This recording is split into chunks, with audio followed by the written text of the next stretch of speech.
norms about how do I determine alcohol percentage. Say you knew what you had, the specific gravity was going in, but you did some blending, or you back sweetened and then got some additional fermentation. You lost track of what the alcohol was at. And there's actually a pretty good way you can do this at home. If you have a refractometer and a hydrometer. Kids are always on a pretty compressed time schedule, which it just boggles my mind if you stretch it out. Tried to. I kept it cooler during fermentation, but it still, it went in, I don't know, 5 days, 6 days. It was dry, so. That's really good. It just amazes me. Sometimes I wonder why I'm bothering growing grapes. Yeah. Fine, Clinton, there's nothing wrong with Clinton, but put Clinton on a shelf and it's, no one's going to know what that is. People are going to buy Cabernet, Merlot, those varieties they're familiar with. And likewise, if your style winemaking is a little bit too far astray one way or the other, then it's going to fall outside of what the market expects. So, as home winemakers, we can do anything. We can use odd wood adjuncts. That's certainly something that we have a lot of flexibility with.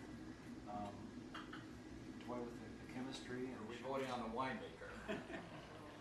So the first one we had, number 1, how many like that one the best? That the best?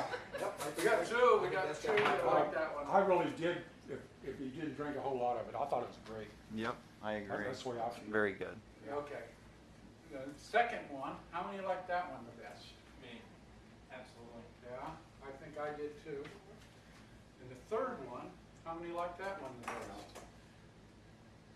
See, and we got quite a few liking that one. Okay, let me tell you how this all got started.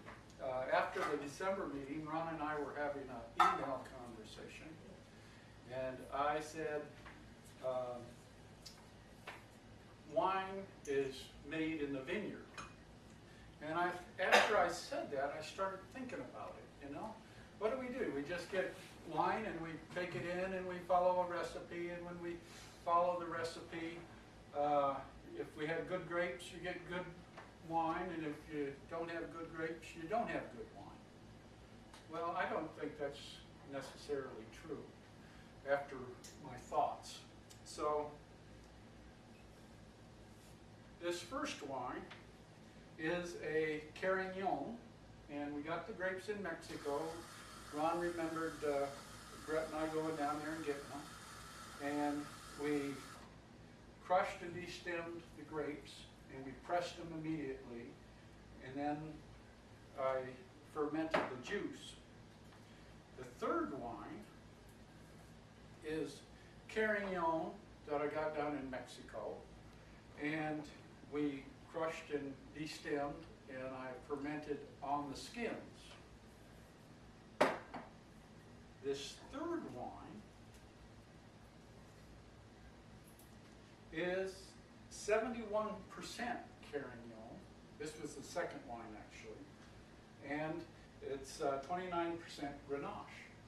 So everything I had read about the Carignan said that we should have used it in a blend. It doesn't go good by itself, but we had quite a few people thinking they like this one the best. And it also said don't put any oak on it. So I don't know if you tasted any oak in there, but there was none there. The only oak that you got was some out of the Grenache. The Grenache blend. Was that the Blend. second one?